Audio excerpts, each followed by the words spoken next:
Welcome to the Tea with Amanda Roley. Now, the election season definitely gave us a lot to talk about, but this segment is here to stay. We're going to dive into issues and ideas that are important in the Spokane County and Kootenai County community, doing a deeper dive into issues that are important to you. Now, this week, we're breaking down what is brewing with Spokane City's budget. And joining me is Spokane Mayor Lisa Brown. Thank you for joining me today. Happy to be here, Amanda. Great. So we're going to talk about your mid-biennium proposed budget modifications for 2025, 2026. You just released that. Let's start off with some piping tea, if you will. Yes. We do have you set up with some hot tea. Thank There you. we go. Yeah. So Mayor Brown, your proposal aims to close a $13 million deficit.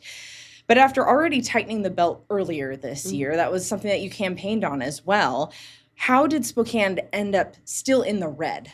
Yeah, great question. So last year, for the first time ever, we did a 2-year budget, and we did, in fact, start out with a much larger deficit, which we were able to close for the purposes of putting that budget forward. However, in the last year, some things have happened. We have federal policy that hasn't gone in our direction. So What's one, for example? high interest rates have made it harder for people to buy houses and has slowed down construction spending. So our sales tax is flatter than we projected.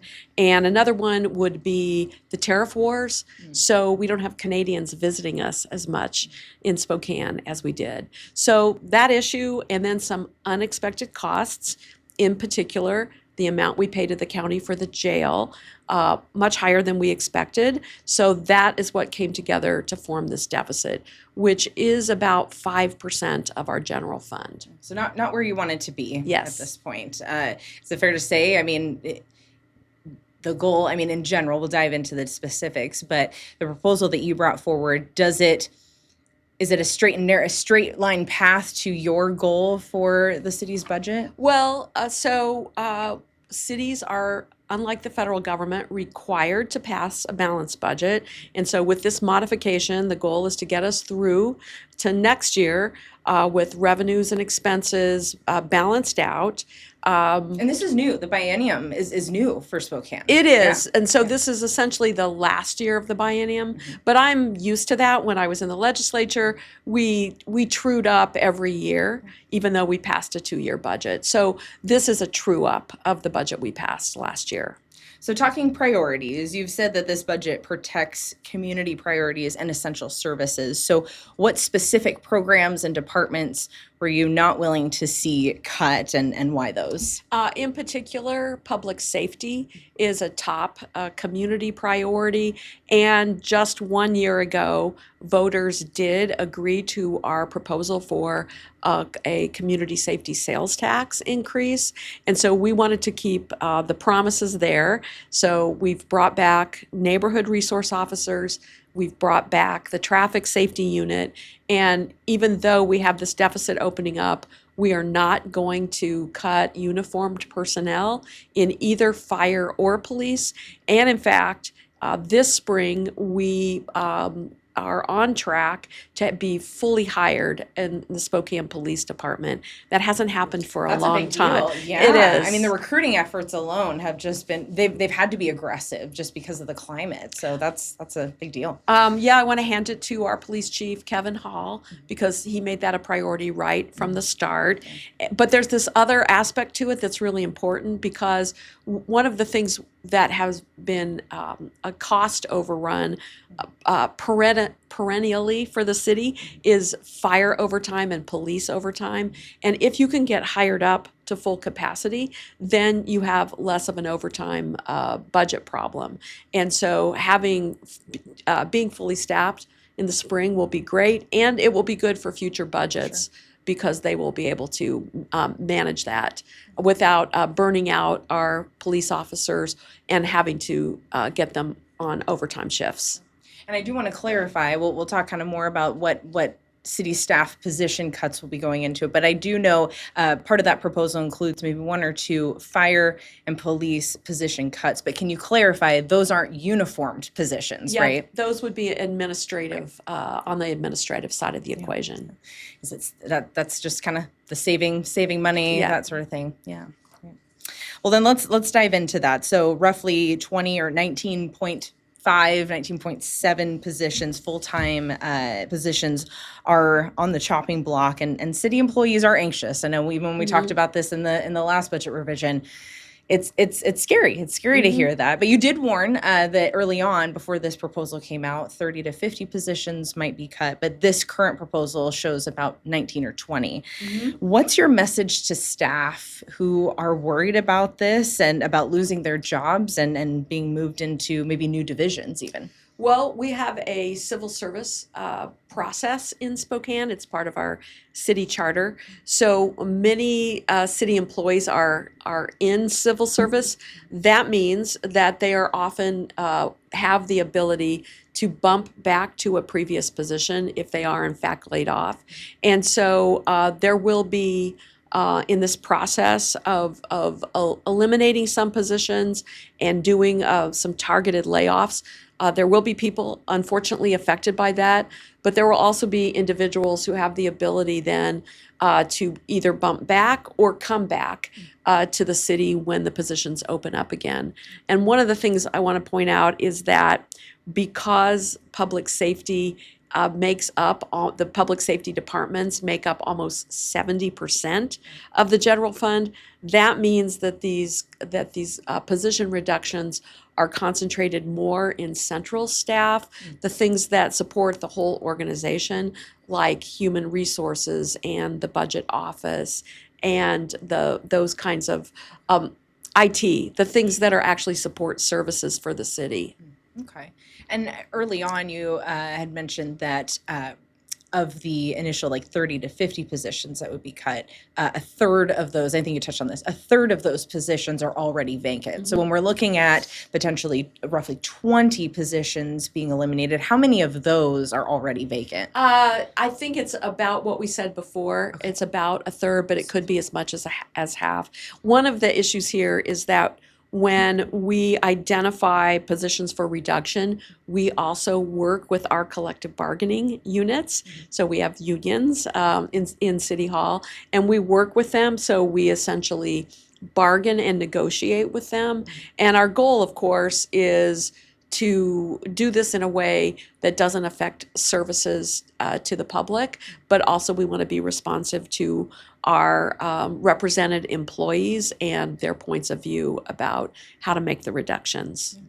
I mean, going from a warning of 30 to 50 to now 20, did that come as kind of a relief to you as mayor, though? I mean, that's being able to say, okay, we can make it just this amount rather than Well, I have 50. to say it's hard. Yeah. It is hard whenever anybody's losing jobs, and especially this time of year. When we originally went to the cabinet and said, this is what it's looking like. It looks like we're going to have to go through this process again with reductions. The initial list was only about 3. And so it was a tough sort of department by department conversation. And also just because I think it's out there right now, let me point out that we also support the library at the city. So we asked them to take a 5% cut. So there are these ancillary effects that happen even when we're not eliminating a specific position. You brought up the library. I know they're saying we might need help with this, with those cuts. I mean, what do you anticipate the impacts being to our library system? Well, unfortunately, I think that means service reductions, hours, and we have a great library system. I love our library. Central Library is awesome, and the branches also in neighborhoods are very well utilized. And so unfortunately, they may have to make cutbacks in services and in kind of the inventory. And one of the great things about our library is that you've got not just the physical checking out of a book, but there's the digital online checkout, and you can actually check out things like tools at our libraries. And so they really are community service centers along with our other community centers. And so we are looking forward to getting through this downturn in the economy so that we could reinvest in things like that we care about. Just before we move on, I guess, what's the visible change that Spokane residents would see if they visit their library? It will probably be less hours of service. Okay. And maybe even less days of service, unfortunately.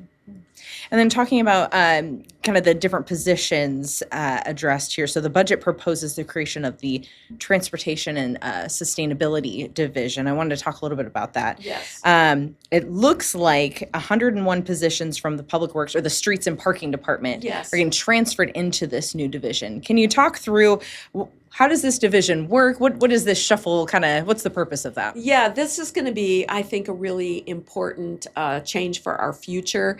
And the reason is because previously our Public Works and is a very expansive part of city government. So you've got water, wastewater, all the utilities, garbage collection and the waste to energy plant, the dam that we own, and streets. So this very large division is now going to be split into two divisions.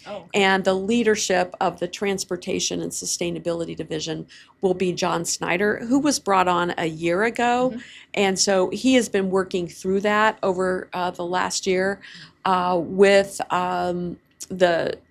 so it's really a transfer, and it sets us up better for the future, because trying to think about replacing someone in that role to oversee so much of the city is challenging. Although we've had a great job been done there, but it's time to, I think, have focus on streets and parking. It's another one of those things that's sort of the basics that people want the city to take care of. So boil it down for me. What if I'm passing somebody on the street and go, hey, did you know the city is trying to create a transportation sustainability division? They go, what does that mean? How would you explain that? I don't think you're going to see much different, especially in the short run. What it really does is sets us up for a future where we focus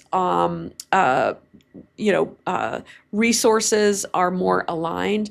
Parking and streets go together. Previously, parking had sort of been with our code enforcement, and that isn't really the most natural fit. So I think I don't think restructuring. It's really a bit. restructuring. It doesn't have significant budget effects. In fact, really it's transferring, because this isn't a budget in which we're creating new positions. And so that, I think, people won't really notice the difference. It's really set up to prepare us better for the future. Sure. And that's kind of why I wanted to talk about it. If someone looked at the overview of the budget, you see 101 positions leaving the Public Works Department. Yes. They aren't necessarily going away. They're just being reallocated to that new division. And it looks like, I believe, the Transportation and Sustainability will have a total of 121. Yes. Correct? Yeah. Yes. So, yeah, great. So let's see. You talked about, mentioned the public safety element of no or uniformed officers or firefighters will be cut. But there is portion of the budget that shows capital projects for both of those departments are seeing reductions. We're seeing about $2.5 million for fire and about $3 million for the police department, specific to capital projects. Are you able to break down what does that mean impact-wise? Really, we're not cutting the capital. We're restructuring how we pay the capital over time. And so we'll be making the same capital investments, but it's being restructured into essentially a longer time frame for making the payments on the capital. So it's a typical financial move. We do that regularly. So moving it to a different bucket. Essentially, it's like refinancing, like people can occasionally refinance their house when the interest rates go down. We refinance our debt and take advantages of interest rate declines, or we restructure and make the payments over a longer period of time, but you're still making the same capital investments. So that $2.5 million for the fire, it'll still be there. It's just how soon we spend that and where it'll come out And of. essentially, we'll shift it and make those payments out of our capital budget versus our operating budget. With this sort of restructuring, could we see any impacts to projects that are already kind of coming down the line? It could be that some of the equipment is purchased over a longer period of time, or some of the, say, fire station renovations don't get off the ground so quickly. So that is the result that could occur from this. Well, thank you for clarifying that. Let's see. So looking at human services, so the proposal trims, we're talking shelter space, that sort of thing. So the proposal looks to trim about $2 million from human services, including the $1 million from for expenses from warming centers and another $1 million on contractual services. When I first look at that, it looks like it could mean we could see a reduction in services, especially now that we're going into winter. So how does this play out? I mean, are we seeing that correctly? That's an excellent question. You're doing a great job of reading the budget from the numbers perspective. What's happening here, however, is we're shifting the funding source. Okay. So several years ago, the voters approved funding for affordable housing and housing services. That has been, we call that the HEART Fund. And so what we're essentially doing is shifting the funding from the general fund to the HEART Fund. Okay. So the HEART, we will still have that inclement weather funding, which kicks in whenever it's too hot or too cold or too smoking.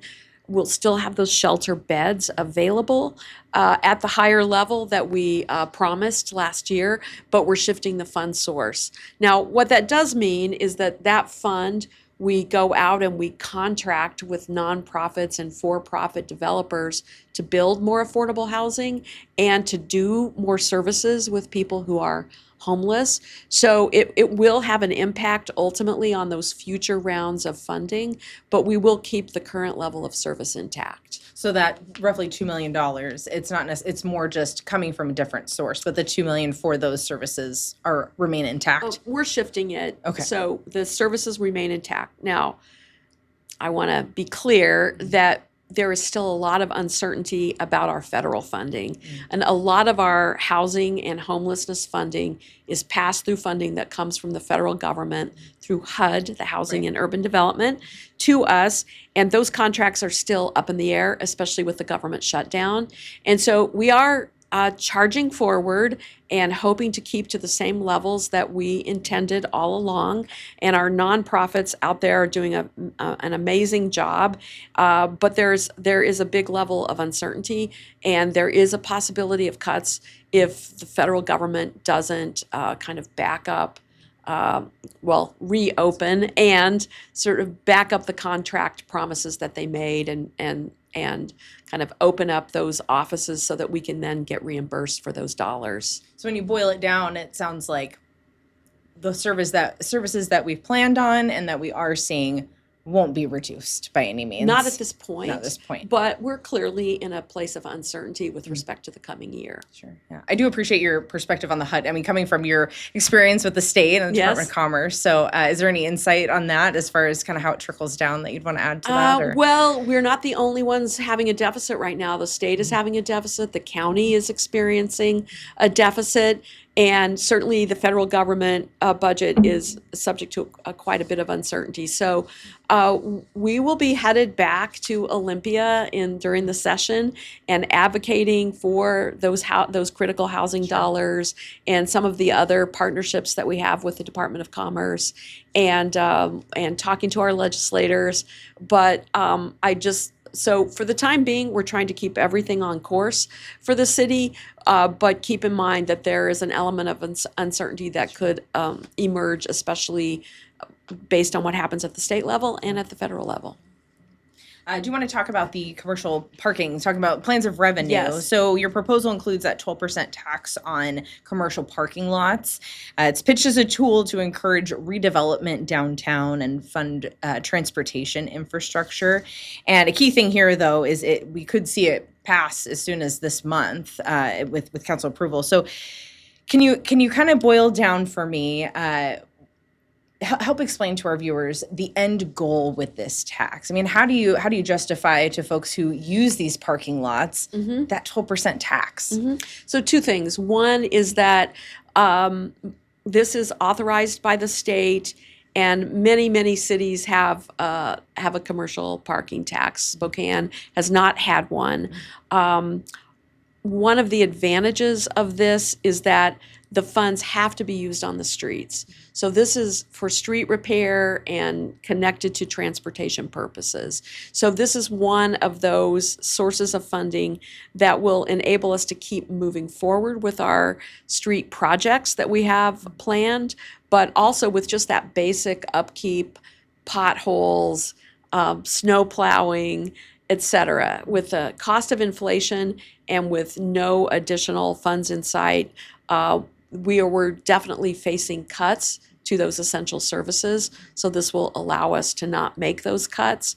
But the other key part, it's a key revenue that you're in. Exactly. Okay. And transportation, it has to be used on transportation, which I think people will be happy to understand that this is not something that can be diverted to another use. But is there a key project that you could give as an example that would benefit from this revenue? Well, if we did not have this revenue, we would probably have to take cut street funding from the general fund to streets, and that I think is where you would start to see the impacts.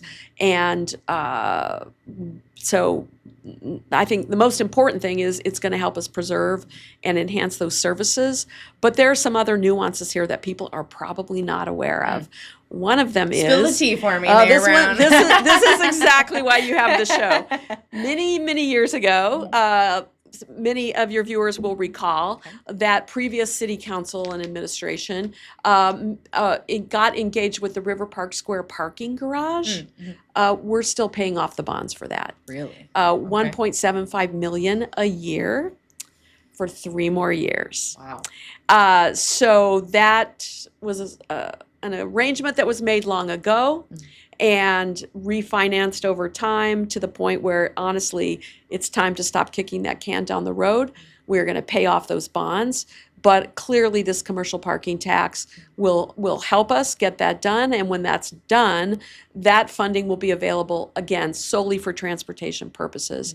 But another piece of this is we're building in exemptions and a reduced rate for structured parking lots, because those surface parking lots that cover fully 1/3 of our downtown are hard from a public safety perspective, and they're really it's hard to have a thriving downtown when you've got surface parking lots instead of buildings. Many of the buildings that used to be there before the parking lots went in had housing in them. And so this is part of our goal. Build more buildings downtown, build more housing downtown. And so we're giving a break to the structured lots, and we're giving a break, an exemption to students, people who live downtown, and employees who park downtown. And turning those surface lots into housing, that's been a project that council has eyed for years now. Do you think this tax might be the ticket for making it actually happen? Well, it's a carrots and sticks approach. Okay. We have carrots. The carrots are tax breaks that have been passed by the legislature for a surface parking lot that gets converted into housing. There's a significant tax break that they can take advantage of. Now, the commercial parking tax, on the other hand, is a bit of a disincentive. But frankly, for most people who park downtown, I believe they will probably not even notice, because number one, it doesn't affect the on-street parking that is run by the city. And secondly, oftentimes people are going to a lot maybe for a few hours and they have a special deal. It's maybe $4 at River Park Square on a Friday night if you're going to a movie. This would add, because it's a structured parking lot, a quarter to that amount. So I do want to ask you to, I'm going to stir the pot a little bit. So in last night's city council meeting, downtown business owners did come out in opposition to the tax, warning that, this is what they think, warning that the increased cost would discourage visitation and potentially cause businesses to relocate, which could hurt, they claim could hurt that loss of tax revenue. So how do you respond to that? Believe me, we want downtown businesses to be successful, and I believe we had more open this year than at any point since the pandemic, so that is good news. Also, employees coming back to downtown, certainly we have done that at City Hall. The commercial parking tax is something that parking businesses will pay. Many of them may absorb it because they do make large amounts of revenue. Some of them may pass it on, but again, that's why we built in exemptions for employee parking, for student parking, and for resident parking. Well, thank you. We're plugging along here. Let's see. I do want to talk through once we get through the process of the budget. There may be hurdles that come up. So one in particular, city council members right now are reviewing this plan, right? Yes. So another spill the tea moment. How Yes. open are you to changes or pushback from council on your proposed plan, and what's the timeline for those? Well, decisions? it is up to city council, and I'm used to this because I was in the legislature and the governor proposed the budget, but the legislature passed it, and so this will be up to city council. Their timeline is by the end of the year. I think they're hoping to get it done sooner than that. Generally, Sooner the better, the right? sooner the better. They'd like to get it done even before December, so we'll see what happens. They certainly will make changes. That's inevitable. At the same time, they're going to be stuck with some of the same trade-offs that we were stuck with when we were putting it together, which is if you don't want to cut here, then you have to cut somewhere else or you have to raise revenue. And if you don't want to raise revenue, then you've got to cut somewhere else. And so that basic math is going to be challenging for them as it has been for us. But we've been having regular budget meetings with groups of city council members because you can only get with 3 at a time because more than that is a public meeting. So we've been having those kind of behind the scenes, in the room meetings with 2 or 3 council members at a time, answering their questions. They've got more, so there will be more answers that we'll be providing them, and I'm sure they'll have some suggestions about how to do some things differently. Sure. I do hope you can be unfiltered with me. My question is, what is your thoughts on the trade-off? If there is pushbacks, I guess. Well, let me boil it down. This budget is obviously difficult, right? Yes. There are positions being vacated. There's cuts. What's a piece of the budget that's kind of kept you up at night, or has just been the most difficult for you? Well, I think honestly, I feel positive about where we're at. Our CFO, Matt Boston, used to work for the city council. He's kind of been on both sides of the equation. He and the city administrator and I and cabinet members kind of agonized through the reductions. And I think maybe one of the trickiest parts is that when I arrived at City Hall, our reserves were already kind of at a challenging low level. They had really been depleted. And so we don't have much of a backup plan. So should the economy really take a nosedive into a full-on recession with even more unemployment, we don't have a lot of places to go, and I think that's what keeps me up at night, knowing that we got there, we presented a balanced budget, but it's a pretty tenuous situation that we're in due to the possibility of just more bad news at the state or federal level. Just to kind of close, if you could boil it down, when residents ask, how will this budget affect me? What are some things that they might see? Impacts to trash pickup or call to service? What is something that residents will visibly see change with this proposed budget? Well, here is the good news.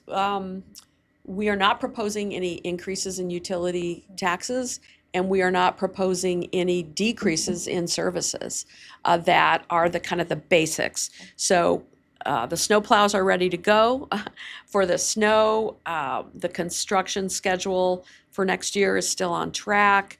The basics of turning on the water and flushing it down, all that is the city is prepared to deliver all the basics. And so that is the good news. The bad news is just that there's uncertainty ahead, and uncertainty ahead, I think, also affects consumers, might make them a little more cautious in their spending over the holidays. And of course, cities rely on those basics, sales taxes, for our future revenue. Well, thank you for boiling that down for me. I appreciate it. And thank you for being here to talk through your budget proposal. Yeah, Appreciate thank you very it. much. So on the Tea with Amanda Roley, we're going to continue to track the budget. Will council push back? What impacts this might have? So we'll keep you posted on what that development looks like. Thanks for watching.